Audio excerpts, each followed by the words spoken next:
Yuhu, selamat datang kembali semua, masih bersama dengan Momo di sini. Gimana nih kabar kalian semua? Semoga selalu dalam keadaan sehat dan juga bersemangat ya. Review Solen episode yang ke-213. Tapi sebelum itu, Momo juga minta maaf mengenai hari Selasa yang kemarin tidak upload konten fakta menarik karena ada satu dan lain hal. Tapi Selasa depan pasti up untuk konten fakta menariknya. Oke, kalau gitu yuk kita intro dulu. Lai, woman kaisu ba.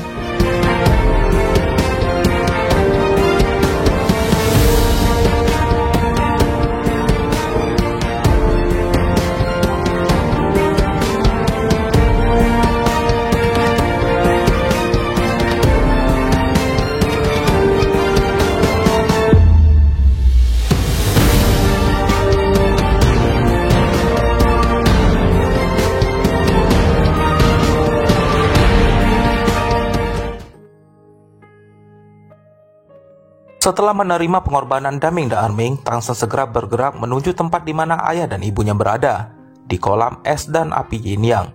Ain yang kini sudah mencapai kultivasi puluhan ribu tahun sudah memiliki kecerdasan serta mampu menciptakan sosok manusianya, meski hanya dalam bentuk roh manusia. Tang Hao sangat bahagia dengan pertumbuhan kaisar biru perak Ain. Berkat bantuan dari kolam es dan api Yin Yang serta Tangsan, semua ini dapat berjalan dengan baik. Tangsan yang melihat kedua orang tuanya segera menghampiri mereka dan berlutut. Sudah 5 tahun berlalu sejak kepergian Tangsan ke Pulau Dewa Laut. Kini Tangsan kembali, hal ini membuat Tang Hao dan Ain sangat senang bisa memeluk anak mereka yang kini telah tumbuh menjadi pemuda yang sangat kuat. Namun masih ada hal penting yang Tangsan harus lakukan, yaitu membangkitkan Xiao. Tang Hao dan Ain sedikit cemas mendengar itu, terlebih lagi Tangsan yang memperlihatkan ke-9 cincin roh kaisar biru peraknya. Membuat Ain bertanya-tanya dari mana semua cincin roh 100.000 tahun itu. Ain mencemaskan Tangsan yang berburu monster roh 100.000 tahun sehingga ia memiliki itu semua. Namun Tangsan yang mengerti perasaan ibunya segera menjelaskan bahwa hanya ada satu cincin roh 100.000 tahun yang ia dapatkan dari membunuh monster roh. Dan monster roh itu adalah jenis yang jahat. Cincin roh dari Raja Iblis Paus Harimau.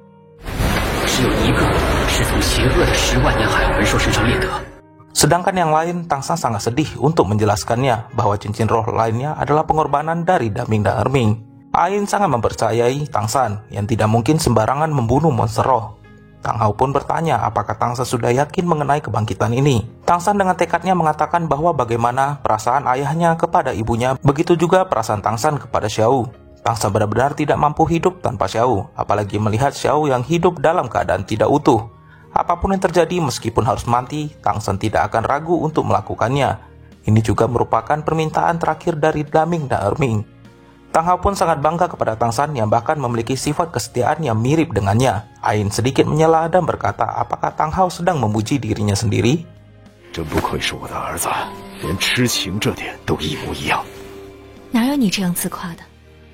Setelah memulihkan seluruh kekuatannya, kini Tangsan sudah berada dalam keadaan yang sangat prima. Tangsan pun teringat dengan perkataan Bosesi mengenai kebangkitan Xiao. Menurut Bosesi, berdasarkan analisanya terhadap keadaan Xiao dan Tangsan, Tangsan dapat melepaskan 5 buah cincin roh untuk Xiao. Itu adalah cincin roh pertama, kedua, ketiga, keempat, dan cincin roh ke-6 yang juga merupakan pemberian Xiao. Memberikan 5 cincin roh ini menurut Bosesi sudahlah cukup. Jika lebih, maka akan membahayakan hidup Tangsan juga. Terlebih lagi cincin roh kelima Tangsan, yang merupakan cincin roh bawaan dari tubuhnya sendiri. Jika itu dilepaskan, maka kematian adalah hal yang pasti. Tidak hanya itu, Tangsan juga tidak boleh melewatkan bahwa cahaya Dewa Laut sangat berperan penting di sini. Tangsan harus menggunakan itu sebaik mungkin. Tangsan telah bertekad bahwa ia tidak akan mengizinkan sedikit pun kesalahan terjadi dalam proses kebangkitan ini. Bahkan, jika ia harus melepaskan seluruh cincin rohnya, Tangsan tidak akan ragu. Tibalah saat ritual kebangkitan dimulai. Tangsan yang berjalan menuju ke tengah kolam es dan api Yin Yang dengan membawa tubuh Xiao serta tulang rohnya dilihat oleh kedua orang tuanya yang sangat mengkhawatirkan Tangsan.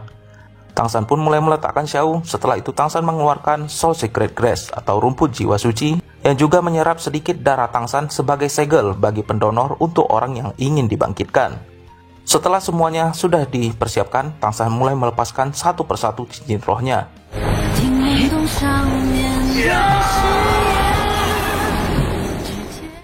Cincin roh pertama ratusan tahun berwarna kuning yang ia dapatkan dari Datura Snake.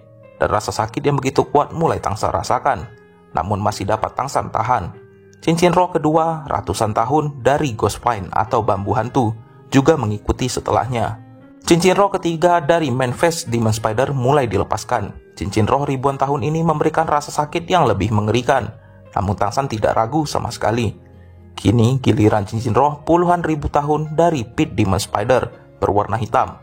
Terjadi kesulitan yang sangat berbeda dengan cincin roh sebelumnya, bahkan Tang San mulai mendapatkan penolakan secara langsung. Namun Tang San tidak ingin terjadi kegagalan pada kebangkitan Xiao.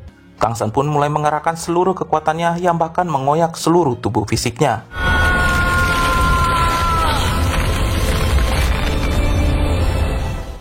Dan pada akhirnya, cincin roh keempat itu berhasil dilepas dan diberikan kepada Xiao. Dan kini cincin roh terakhir, yang juga merupakan cincin roh pemberian Xiao. Pengorbanan Xiao adalah kenangan terburuk bagi Tang San. Pada saat ini, tidak ada keinginan lain selain melihat kekasihnya kembali hidup secara utuh. Dengan seluruh kekuatan dan tekadnya serta bantuan dukungan cahaya Dewa Laut, Tang San melepaskan cincin roh 100.000 tahun itu. Aura kehidupan yang begitu kuat menyelimuti sekitar kolam.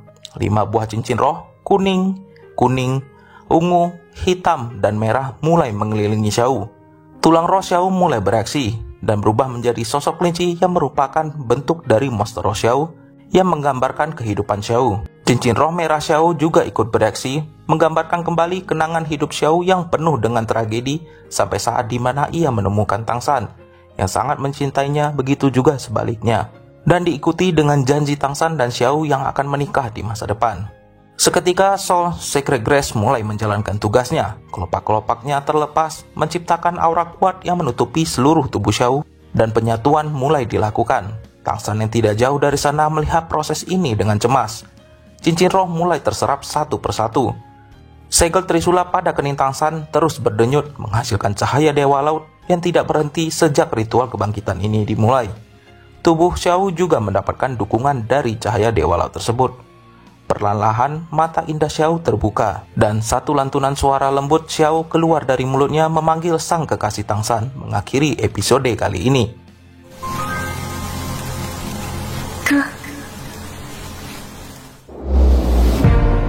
Oke guys, itulah review Soul Lane episode yang ke-213. Asli, benar-benar no comment untuk episode kali ini. Cuma mata berkaca-kaca saat menontonnya. Ada yang belum nonton?